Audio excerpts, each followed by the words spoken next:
Christopher Nolan's 2005 film Batman Begins has always baffled me. I saw it in the cinema and was generally nonplussed by it. That's been my reaction to every subsequent film of Nolan's too. But what really baffles me is the esteem in which it's held. It's Nolan's first mega-budget film, and all the problems that go on to ruin his later efforts are on full display here. Sloppy editing, deliberate obfuscation of important or helpful information, and a general sense of ponderous self-importance that is completely unwarranted by the substance of the work. But despite all these shortcomings, there is a good story buried in Batman Begins. You just have to fall into the Batwell to find it. Stick around, because we're about to do exactly that. This is Equipment for Living with Batman Begins. Alright, get your bearings. Batman Begins is about a man of indeterminate age called Bruce Wayne. Bruce's wealthy parents were killed in a mugging during his childhood. Now, as an adult, he is obsessed with understanding what drives criminality and how to deal with it. The film opens with a flashback to a young Bruce falling down a well and developing a phobia of bats. We then cut to the present, where Bruce is in a prison merrily practicing his various martial arts skills on hapless fellow inmates. During this scene, we get our first blast of Nolan's signature incomprehensible editing. Seeing this kind of mess immediately kicks me out of the flow of the story. Am I the idiot for wanting filmmakers to think a little harder about how to convey disorientation without resorting to the cinematic equivalent of white noise?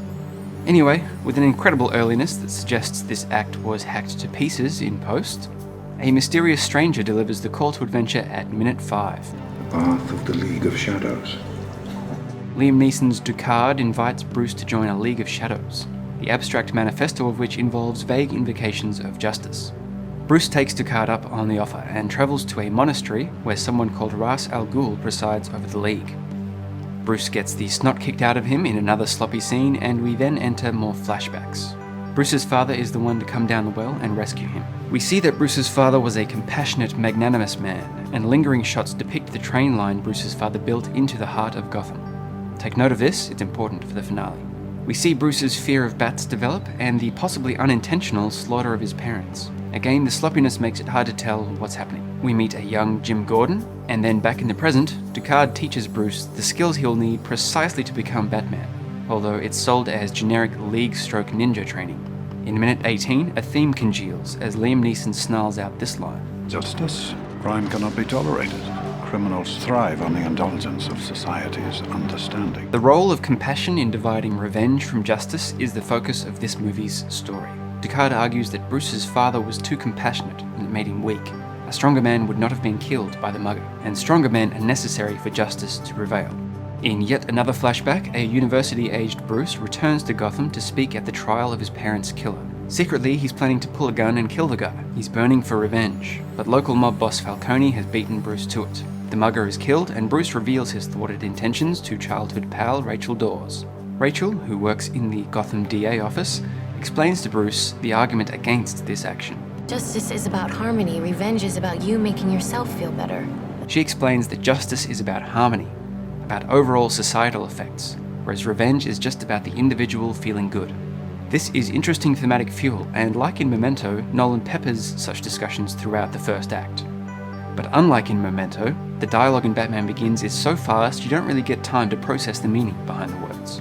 As if it's history, and it's not. Things are worse than ever down here. Falcone floods our streets with crime and drugs, preying on the desperate, creating new Which signals to me that Nolan wasn't really fussed about treating the story with the utmost respect.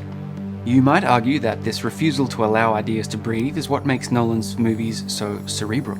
I would counter his movies aren't that cerebral at all. It's just that he moves the ball so fast it can be hard to keep up, and he deliberately muffles the dialogue so that you are forced to respond to events viscerally. He's not overwhelming your brain, he's preventing your capacity to process information in the hopes that you will mistake busyness for complexity, which is the behavior of someone self-conscious and uncertain of their intellectual capacity. The behavior of a manipulative demagogue, not a true genius. Genuinely, confidently smart filmmakers usually move slower, not faster. Moving on, Act 1 introduces a couple of other ideas that will be important later, like the hallucinogenic properties of this blue flower, and then presents Bruce with a difficult choice. To earn his place in the League of Shadows, Bruce is required to kill in cold blood. He is told that the man before him is a murderer. and that Bruce will not become a League assassin if he declines to execute him. He is being forced to confront the role of compassion in justice. Guided by his own compassion, he refuses to kill the guy. This moment, 38 minutes or 29% in, constitutes the break into Act 2. The honeymoon begins with an action scene. Bruce fights Ra's al Ghul, burns down the monastery, and presumably the villager in the process, and rescues Ducard from the wreckage. After a long and lumpy Act 1, weighed down by lengthy flashbacks, the film finally seems to settle into more of a groove. Wayne Manor's butler Alfred picks Bruce up and takes him back to Gotham. I puzzled over whether this film has a true B character, and if so, who it is. Ducard, Alfred, Rachel, Jim Gordon, and later Lucius Fox all contribute important thematic ideas. But so does the city and population of Gotham City, which made me realise that probably the city itself acts as the B character here, including all those characters I mentioned. This won't pay off until late in Act 3, but bear with me for now. Bruce returns to Gotham around minute 42, 33% in. The honeymoon is mainly about Bruce becoming the Batman. He originally set out to learn about the mind of the criminal. Having apparently done that, but without sharing his findings with the audience, he returns to Gotham. Oh fine, I guess he's learned to use his fear as a weapon, that criminals are susceptible to such fear. And most of all, that a symbol is much harder to corrupt than a man. Putting that all together, he adopts the symbol of a bat, his deepest fear. He takes this knowledge to his father's business, where engineer Lucius Fox has conveniently and coincidentally invented every single thing a Batman could need, and just has it all lying around, going nowhere. Bruce links up with Jim Gordon, one of the few straight cops in town, and this all builds up to a classic midpoint, a coming out moment where Bruce unleashes Batman upon the world. Batman takes down Falcone around minute 65, 50% in. And then things get worse. Both cops and media go after the masked vigilante. Criminals steal some kind of experimental weapon. Bruce is obliged to adopt an odious playboy persona to cover up his nocturnal activities. Bruce's enemies start linking together, including Cillian Murphy's Dr. Crane, aka Scarecrow, who weaponizes the blue flower from earlier. And at minute 86, Rachel is blasted with an aerosolized version of said hallucinogen. It's a lethal dose. This beat, 66% in, constitutes the low point. A lot of movies fill the following 10 to 15% with thoughtful soul-searching and melancholy mourning, but Batman Begins, just like Star Wars, instead fills it with a fun action scene in which Bruce rescues Rachel from Crane's clutches. We also check in with Alfred for a bit of that customary soul-searching. Alfred reprimands Bruce for abandoning his father's memory, remembering that Bruce's father stood for compassion. Filling a classic role of the B character, Lucius gives Bruce the final piece of information he needs to enter Act 3. The weapon the crooks stole from Bruce's company is a microwave transmitter that can vaporize water, and Crane's been filling Gotham's water supply with blue flower poison for weeks. But before Bruce can act on this, Ducard re-enters his life, under his true name, Ra's al Ghul. In order to protect a bunch of party guests from Ra's al Ghul, Bruce is forced to evacuate them. His compassionate decision to protect the innocent by sacrificing his own reputation comes at minute 103, 79.2% in. This is the break into Act 3. Bruce learned how to instill fear in crooks in Act 1 and how to apply that knowledge in Gotham in Act 2, but he still hasn't confronted that central idea of where compassion ends and cold justice begins. He has learned from Rachel to desire the protection of the innocent over the punishment of the evil. But is this compassion a weakness, as Ra's al Ghul claims? The final exam will ask and answer this question. I generally have positive noises to make about Ra's al Ghul as a villain. He serves the villain role without being arch or preposterous, and Liam Neeson is allowed a good amount of latitude in playing him as a human being. But his decision to leave Bruce without checking he's dead is a fairly obnoxious cliche. Anyway, Bruce gets out with some loyal compassion from Alfred and then pounces into the Narrows, where Ra's al Ghul's plan is coming to fruition. You see, his great plan for justice is to cause anarchy and destruction in Gotham, to bring down Gotham in all its debauched decadence, as Rome and Constantinople were likewise brought down by the League.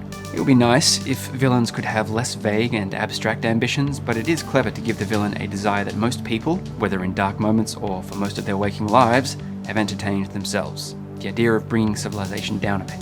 Sympathetic villains are the most memorable and effective. People in the Narrows are being heavily dosed by Crane's weapon. They're losing their minds. Rachel and later Jim Gordon are the only people immune, and they're struggling to re-establish some kind of order. Ra's al Ghul reveals his masterstroke. He's going to send the microwave transmitter down the rail line Bruce's father built into the heart of Gotham, which is also the nexus of all power and water supplies in the city. This sets up some good tension and an easily trackable threat. If the MacGuffin gets to the castle, bad things will happen. The root of the evil is important. The rail line, built by compassion, exposes a vulnerability in the city's security. Evil will strike at Gotham's heart through the avenue of its compassion, just like Ra's al Ghul warned back in Act 1. Bruce, as Batman, is champing at the bit to prevent this, of course. But at minute 119, 91.5% through, he's mobbed by a thronging mass of bodies. The insanity of Gotham's underbelly made manifest. This is the reversal, and it challenges everything Bruce has learned to date. His father passed on his compassion to Bruce, but the death of Bruce's parents also inculcated a strong sense of justice. He's learned from Rachel and the other B characters that justice comes from restoring and protecting the innocent first and foremost, even when the innocent being protected are petty, small-minded, and in this case, literally mad. How far will Bruce go to protect these people? Batman breaks free of the surging throng, and what even I will admit is a fairly nail-biting finale, finds the loophole out of his newly erected moral code. His compassion won't allow him to kill, but it will let him be selective in who he saves. Bruce's compassion was, like the railway into Gotham, his greatest vulnerability. He still believes it's important to maintain compassion. The railway line should stay up, but it's okay to cut off parts of yourself, or a section of the L train, in the service of justice. He relies on Jim Gordon to take out the foundations and lets Ra's al Ghul crash and burn. In the denouement, Bruce retakes Wayne Enterprises, replaces Rutger Hauer's CEO with Lucius Fox, and has an ambiguous reunion with Rachel in the ruins of Wayne Manor. Contrary to his earlier desire to destroy his family's legacy, Bruce now pledges to rebuild it, brick for brick, just like the train tracks will presumably be repaired. Because, even though it leaves us vulnerable, it's important to maintain compassion while dispensing justice. It's what separates us from criminals, and allows a symbol to rise above the individual. The film ends with a classic, if brief, visual celebration of the hero in flight. Analysing this movie after I watched it, I was engaged by its theme. I was also surprised, because while I was watching the movie itself, I was bored, mainly waiting for it to end. All of Nolan's films from this point on in his career had the same effect on me. I've gone some way to explaining why, I think. The insistence on bludgeoning the audience over the head with sensation and verbal diarrhea, overwhelming them so that dimmer members of the audience will mistake the onslaught for intelligence. That's been my go-to explanation for Nolan's success for over a decade. His movies make dumb people feel smart for understanding them, but the movies themselves are not smart. If anything, they're condescending.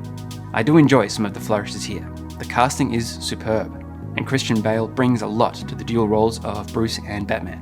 I appreciate that Ra's al Ghul isn't entirely a cardboard villain. I think his absence from the second act hurts the film's memorability, not to mention its structural shape.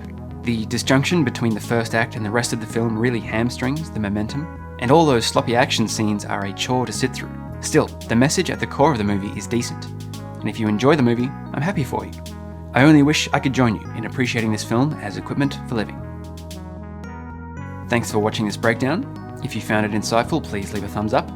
If my ramblings have stoked an insight in you, I'd love to read it in the comments. And if you'd like to see more movie breakdowns, click subscribe and ring the bell icon to make sure you don't miss any future videos. Bye for now.